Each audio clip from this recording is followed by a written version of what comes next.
This entitled mum is a complete leech. She refuses to make any effort to celebrate Christmas for her own children, but instead invites her family into another family's Christmas celebrations. But even after they begrudgingly agree, what she does next is horrifying.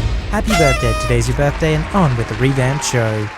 So this just happened a few hours ago on my flight home, and I figured I would post this while it was still fresh in my mind. So my flight had just taken off, and they were coming around with food. Seated next to me is entitled mum and her kid. They told the flight attendant that they didn't want to buy anything, and they just got water and refused the free snacks. The flight attendant double checks to make sure they didn't want anything, and again, they refuse. I had a bit of an upset stomach at the time, and I knew I wasn't going to eat anything right then, but I bought some Pringles and got the free cookie with my ginger ale to snack on later. It was a 4-hour flight. Less than 10 minutes later, the kid starts whining that he wants Pringles. The entitled mum eyes mine, but doesn't say anything. Noticing her look, I quickly stash mine into my bag, thinking she would be a decent human being and not go through my stuff before going to use the washroom. There's a bit of a line at the back of the plane, so I'm gone for 10 minutes at the most. I come back and my bag is open on my seat, food all pulled out, and the kid is there munching on my freaking food. The cookies are already done, and the kid is stuffing his face with my Pringles. Excuse me, miss, but did you go into my bag and take my food? You weren't eating it, and my child was hungry. I didn't even hesitate before hitting the attendant button. Miss, that was my food that I paid for. You had no right to take it. It's not like you were eating it, and you could use to lose some weight anyways. It's at this point in time that the same flight attendant that sold me the Pringles comes over and asks what the problem was. I had left to use the washroom, and I came back to find this lady had gone through my bag to take the food I had purchased out and had given it to her child. No, I didn't. I purchased those. Ma'am, you refused my offer for any food twice. Did you take her food? She wasn't eating it. At this point in time, I lean over to the kid. Hey little man, can you do me a favor? He nodded, still stuffing his face with my Pringles. Can you point to where your mum got the chips from? Immediately, he points to my bag. Ma'am, you're going to have to pay her back for her chips. No way, she wasn't eating them. Regardless if she was eating them or not, you stole what she purchased. Either you buy her a new pack, or we will have to get police to intervene once we land. EM loses her freaking mind at this, but the flight attendant stands her ground and makes her buy a new set of chips. She also moves me to an empty row in the back and sets me up with another packet of free cookies and another drink. The flight attendant then lets me know that she'll be informing the police of what happened, and she was very sorry that it happened. I don't know if she wound up getting arrested once she left the plane, but I sure as heck hope I never run into her again. You'd think she'd come up with a better reason than just, well, you weren't eating them, so I have every right to take them. Does this entitled mom really purchase food and then eat it all straight away, or just throw it away? Has she never really saved food before? Never had leftovers? It's just such a strange justification for stealing someone's food. I love how innocently the kids just like points straight to the bag as well. There's no sense in which, oh, my mum did something wrong and I need a cover for her. It shows that the kid was pretty innocent in this situation. He was just probably hungry, and he probably doesn't care where it came from. From his perspective, he just saw the flight attendants handing out free food to everybody. So what does it matter if it comes from a food tray or from a bag? I think, unfortunately, because the police officer's time is scarce, they're probably not going to care about some lady stealing snacks on a plane. I feel like a significant punishment could be the airline banning her from flying with them again. That way she doesn't get to fly with the airline of her choice, and if she continues that behavior, she basically won't be able to fly anywhere because they've all banned her.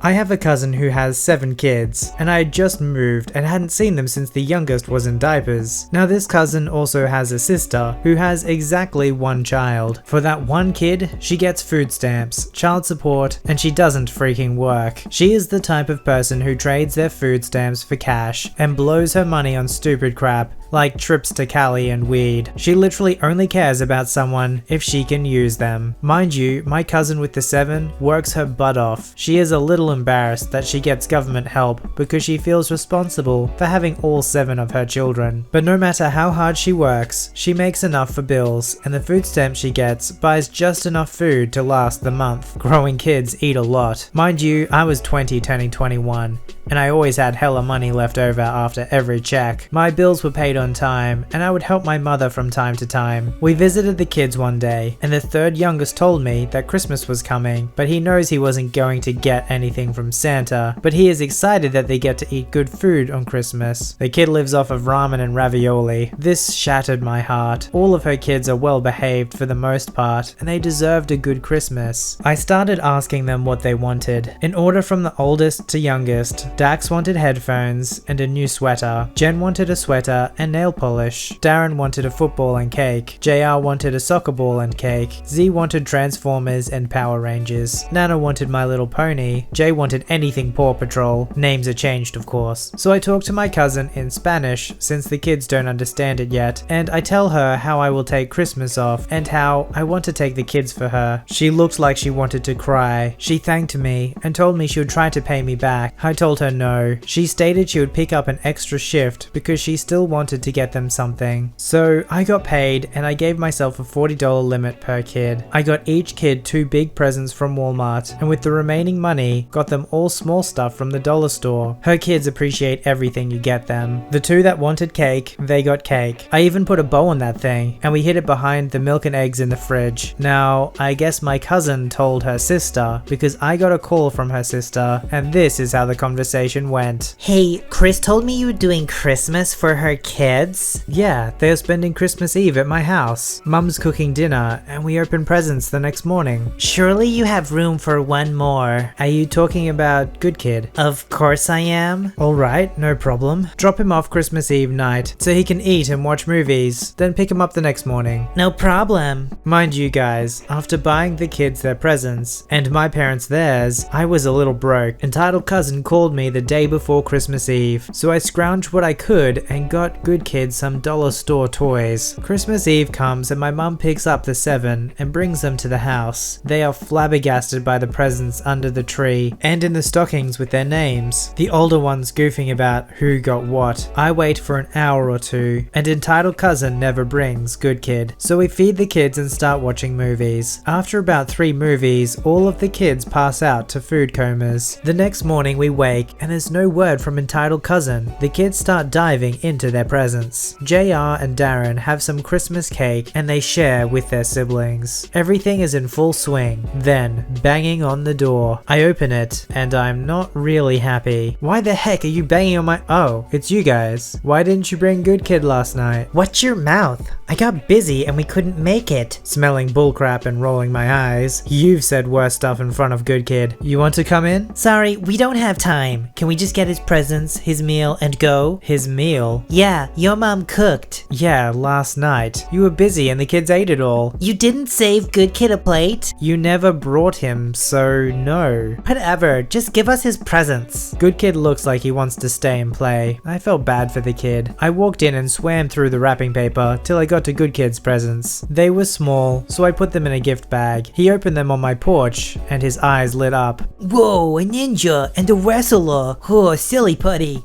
I got a puzzle. I love this. Thank you so much, Momo. I got a little glump. I hugged him back and said Merry Christmas. That's it? I gave her a look, trying to compose myself. What do you mean? How much did you spend on them? None of your business? You know, you were selfish. You bought him these cheap toys so you could buy Chris and all her kids that crap. Let Good Kid have one of each of their toys so it's fair. Are you insane? Closes doors and covers Good Kid's ears. It's Christmas. Be glad I bought anything at all. You only ever call us when you want something. You rob your son of a good time because you only care about yourself. It's not fair to him. You spend your money on bullcrap when you have a whole child to care for. You only have one child, and because you milk your baby daddy, that poor soul pays hella money for his son, but you spend that money on your nails and weed. How about you act your age and be responsible for once? Entitled Cousin looked shocked. Who do you think you are? A woman who doesn't get assistance but pays taxes so lazy people like you can feed your kid. kid. The woman that bought your kid Christmas presents because I wasn't selfish like his mother. EC looked like she wanted to hit me. She would have swung if my mum hadn't come outside. EC is intimidated by my mum. She takes good kid and leaves. She ended up moving to Chicago to mooch off her mother now. I hope good kid is okay and that he doesn't pick up her horrid habits. Isn't it crazy that the mother of 7 kids, who you'd think would be 7 times likely as being entitled, right? She actually recognized, well, I was the one who had this many kids. I feel responsible for that. I'm going to take responsibility for working hard for them and providing for them. And she even feels guilty over taking any governmental or food stamp support. So the mum of 7 is working hard and probably paying taxes, so the mum of 1 doesn't have to work and can just live at the expense of other people. You can tell it's just in her nature, because then when she demands generosity from the hero of our story, it's apparently not good enough. The toys are too cheap, you should have saved the meal even though I didn't drop the kid off for the dinner. And that's the problem with people like this. They always want more from other people without doing any of the work. It's no surprise that she then moved to mooch off her mother.